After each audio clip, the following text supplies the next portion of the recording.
Hello my friends, bit of a reflective mood today. I wasn't going to do this video, but now I am. I got 50,000 subscribers and I also found this. This is my old grandpa. He died about, maybe almost 10 years ago now. My old grandpa's knife stone sharpening box. So this is a box that you fill with water and let your stones soak in it, and then it's got these two rails here that I've had this on the channel before, I think. But you've got these two rails here that you can sort of fix your stone over the top of, so it sort of doesn't slide around all over the place. And this is his kingstone here. This is a really old kingstone, 4,000 grit kingstone there. Just a really cool little tool. You put these things here, and you can see, and these are my best Japanese stones.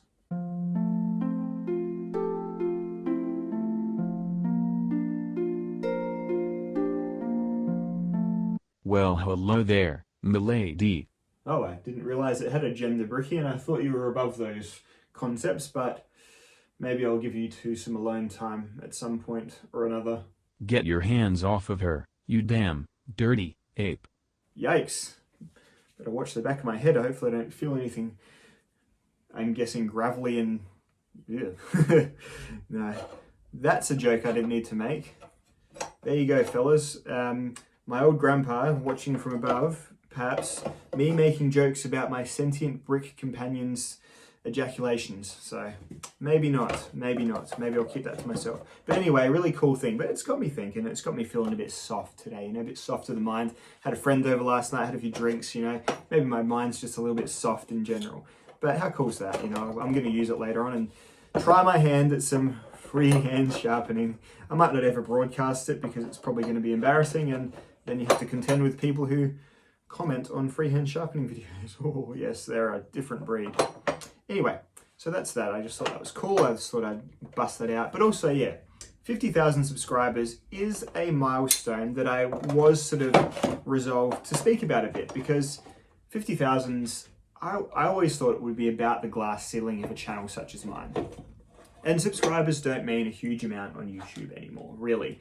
You get channels that have, look at the huge old legacy knife channels. They've got 200,000 plus subscribers, and often they don't get that engagement anymore. I think subscribers, once they're past a certain age, I think a lot of them are kind of dead accounts that fall off. But anyway, as an aside to that, it's still something that people generally use to measure success. And 50,000 for me, I think, is quite good. So yeah, thank you to everyone. And there's some people that I need to thank, like, specifically. And I was going to I did a quick comment yesterday. Check out the Knife Nuts podcast. Yesterday we did a big funny stream, which was good, had everyone involved in it basically, like a lot of folks. But yeah, there's a few, and I glossed over it a bit, and I said a couple of cheesy things, but really I thought I do need to address a couple of people specifically. So in terms of just civilians, non-content creators out in the knife world, Chris and Dave, I'm not going to use last names, but you know who you are. Chris, you sit on my shoulder and just suggest stuff to me. Suggest a thing that I might get, or maybe you've got a good price for me on something, or maybe you just send me something for no reason. And it just has kept this channel going for a long, long time, like many times that you probably don't quite realize. I think I'm a fairly typical creative type. Go through ups and downs of content creation. You just have a month where you just can't even sometimes. Oh yeah, all the feelings, it's all that thing, I'm in touch with myself. I understand myself fairly well, and sometimes I do need that perk up of someone going, hey, what about this? And you go, oh, you know what, I don't really feel like it, but okay, I'll do it. And then it gets there and you're like, ding, and you're back. And so that's happened several times thanks to Chris. So I think the channel owes him a fair amount. And Dave as well. So Dave is my steel guy, my go-to numbers guy. He was such a support during all the steel testing, which is really what this channel used to take off. The steel testing, and then I think adding a bit more editing and a bit more gags and goofs, I think is what has caused me to grow fairly well. And just a few other things. Maybe I'll talk about YouTube success in a minute. Maybe I'll get to it or not. I don't know how long this video is going to be as well, so sorry if it's too long. But you don't have to watch it either. You're not my prisoner. So thank you to Dave. Dave put in a lot of work and a lot of coordination when I was doing my bulk steel testing. And I really appreciate that. It set a good baseline for the channel, and I owe Dave a lot as well. So thank you to Chris and Dave specifically. There has been loads of people who have also been super generous with their money and time over this past 8 years. Even as early as sending me a flashlight years ago Brad, Brian, TRM stuff, it was just crazy. Frank, for Steel Wheel, Modus, like just so many folks. And I'd feel dumb if I kept naming more, because then it'd be even more offensive to the one that I did forget. But there's probably been about 20 or 30 people who have, over the years, just either lent me stuff, sent me stuff. Gabe over in New Zealand, so many people just really encouraging, supportive. And there's commenters that I see every video. They're always quite early. They've always got something funny to say. Me and my wife read all the comments. I just don't have commenting time, like to just comment back to everyone anymore. And I'll talk about that in a second. But thank you so much to everyone who continues to comment. Massive thank you to people who Patreon for this channel. I'm also in the mindset that it's good to pay for content you could still get for free if it earns that from you. So I have about 5 or 6 channels, knife content, that earn it from me. And I'm just really flattered that people think it earns it from you. So thank you so much. Even if you just do $1 once and never come back, I still appreciate you so much. And I don't judge you if you leave or anything like that. It's all good, completely at your mercy. So thank you so much. But yeah, creator-wise, there's some people who have done a lot for me. Probably mostly Nick Shabazz. Nick has, since we started talking, it'll be 2016, 17. So getting towards 5 years. It's a long time. He's done a lot for me, and just hooking me up with gear and making me contacts with companies and all this crazy stuff. Done so well. So thank you so much to Nick. And Nick was also, to be successful on YouTube, and here we go, I'll do a bit of a rant about it. I think you need to elevate yourself from people who kind of don't have a plan to be someone with a plan. You need to have a bit of a plan. And Nick kind of showed me, I was just basic tabletop, super generic when I started. For a couple of years of that, just boring, well, not boring, I don't know, some people love that, but I was sitting at about 2,000, 3,000 subs for a couple of years. Nick, I started watching his videos, and he just had a system, he had a plan. Just the good, great, bad, ugly, or I'm long enough in the tooth that I just remember good, bad, and ugly. And just seeing that made me realize, oh, this is how you do YouTube a bit better. People like sequences, people like predictability, that comfort that it ensures. And it's the same reason people like top 10 lists, all that stuff. So really kind of watching people who are good at this and not imitating them, but just taking things from them has been really good. Another one, well, two really, in terms of my editing, has been Advanced Knife Bro for sure, but also, and this is a channel that doesn't make content anymore, but Cricker and Stoney over at Black Hell Outdoors, years ago, they were making really prime grade stuff. And then also to DBK, you might not like their style as much. Some people say, oh, I want the old DBK back and all that, but you got to give credit to guys who make a full-on, fully edited knife movie. They make their own songs for them, for the videos even, every single week. And yeah, so those are my more creative inspirations, just in terms of editing and things like that as well. Big thanks to John at Wingman115. John might not even be aware of my existence. I don't know. We're kind of different channels, but years ago, I sent John an email when I was really new, asking for, just some advice on how to be good at YouTube. And I don't know why I did it, but John actually watched several of my videos, quite obviously, because he gave me a good detailed response with proper tips about what I could do better. And I took some of them on board, and I don't know, he just did not have to do that. And he would have been about the 20,000 subs himself at that time. And that's when you start to get really busy and drowned in voices. And this is, I guess, something I will address, because I often have guilt around not being able to correctly or properly respond and talk to everyone. I've made my peace with it now, and I'm quite firm with it now. But I have gone through my ups and downs with it. And at about that 20,000 subs, you start to have so many voices. And so, for example, and I so don't mean this in a look how good I'm doing, because I don't. Every day I'll probably have 30 new Instagram messages in my Instagram sort of unread filter kind of thing. Every day. So by the end of the week, it's probably 150. And you just never have anywhere near the amount of time to do that properly. And I don't want to ever just give people one-word answers, because I feel like that's worse. And so I am sort of by design now quite hard to get in touch with, and it's just an unfortunate way that has to be. I just hope that I can give you enough just in this me talking at you sense, because that's kind of all I've got anyway.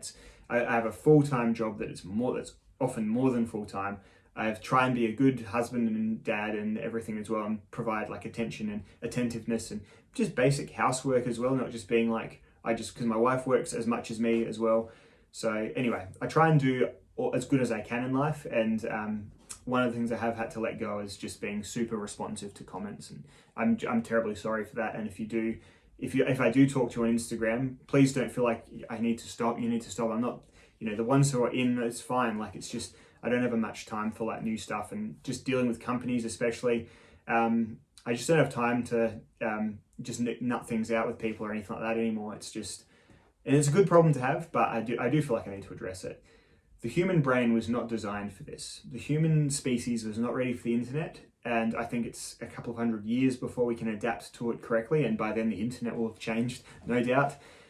So yeah, it's a hard thing sometimes, and just getting the balance right is something I've struggled with from time to time, but I think I'm in a sweet spot now. So I'm kind of sorry, but I'm also kind of not, and I think it's working well.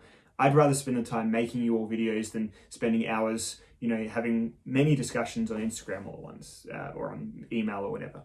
So yeah, I just thought I'd address that and say thanks. And thanks for understanding, I guess, as well. And thanks for not just thinking I'm arrogant or a dickhead or anything like that for not responding back. It's too much. So yeah, leading into that, I'll thank all my fellow reviewers as well. So I talk a lot to other reviewers. We've got just a couple of groups, just in general. Leading back from that, it is a very unique experience making content for thousands of people at once. And having other people who are living that same experience has been really cathartic for me. And the best thing about it, and this is where I'll start to get mushy, is that the best thing about it is I've met all sorts of people that and I think most people have this natural, like, you lean towards people who are kind of the same as you. We're all tribal still, aren't we? So, you lean towards people of the same leanings, bent, religion, thoughts, opinions, just in your general life. We follow the path of least resistance. We do. We find an echo chamber comfortable. But the best thing about enthusiast communities, right? Most people are not into knives at all and would think that being into any knives apart from kitchen knives is quite socially taboo or unpleasant or undesirable or anything like that. So my message to everyone is we are already working with probably only about 5% of all people who get knife enthusiasm. And so I've taken that as a baseline, that basically in the knife world, until it goes wrong, and sometimes it goes wrong very quickly, until it goes wrong though, you should basically have an instant friend. That recognition, if I was to see someone in a shop, buying a Spyderco knife, I'd probably be like, friend, because it's different. It's someone not just buying the Excalibur branded folding crap Buck 110 ripoff from the service station, So that's kind of how it should be online as well. And so I've kind of tried to approach the world like that. So I've met all these people with knives as a baseline that are so different to me. One of my dearest online friends is Eugene Kwan, and Eugene's like a Christian pastor in America living a very different experience to me. I'm not anything like that, but having someone like that and hearing someone like that speak and learning to understand people who are so different to me, whose lives would have just been parallel and never would have intersected at any point, has been so humbling and so valuable. And it's been using knives as a baseline. So sitting in the knife sort of world, but then opening your mind to all these other people who have just got fully formed lived experiences that have made them who they are.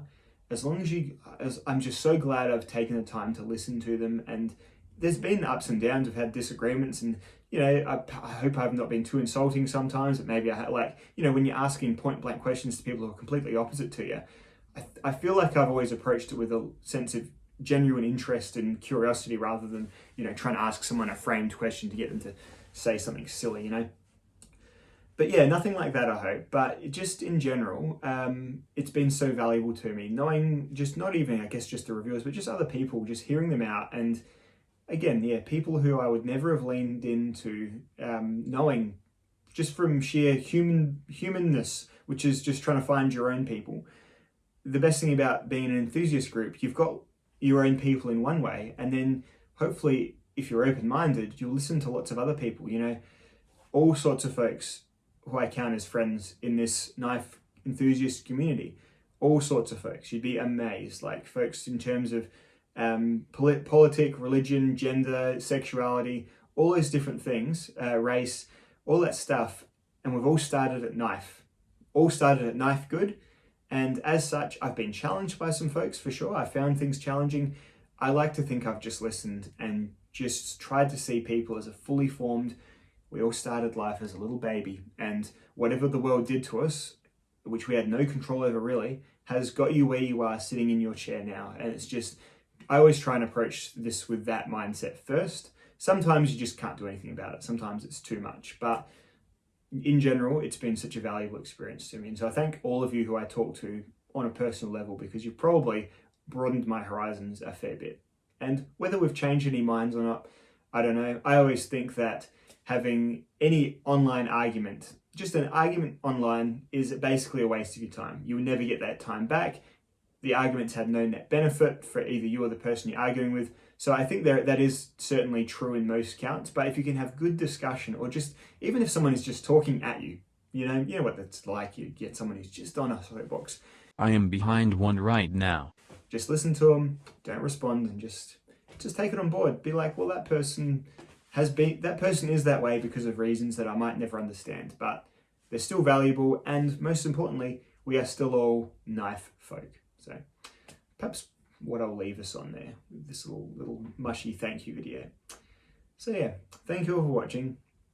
Thank you all for continuing to watch, and the various interactions we've all had over the last 8 years and 50,000 subs. There isn't really there's not a plate or a YouTube plaque that you get for 50,000. I like to think that if there was a 50,000 sub Knife Guy plaque, it would be made of peppermint scented G10 or FRN from Spyderco, because apparently the mint FRN has a smell. So I'll leave you on that note, and I'll see you all in the next video. If this channel had a smell, it would be cat litter and desperation. Now, be gone so I can put the moves on that sexy sharpening stone. Hey baby, wanna see my geothermal artery?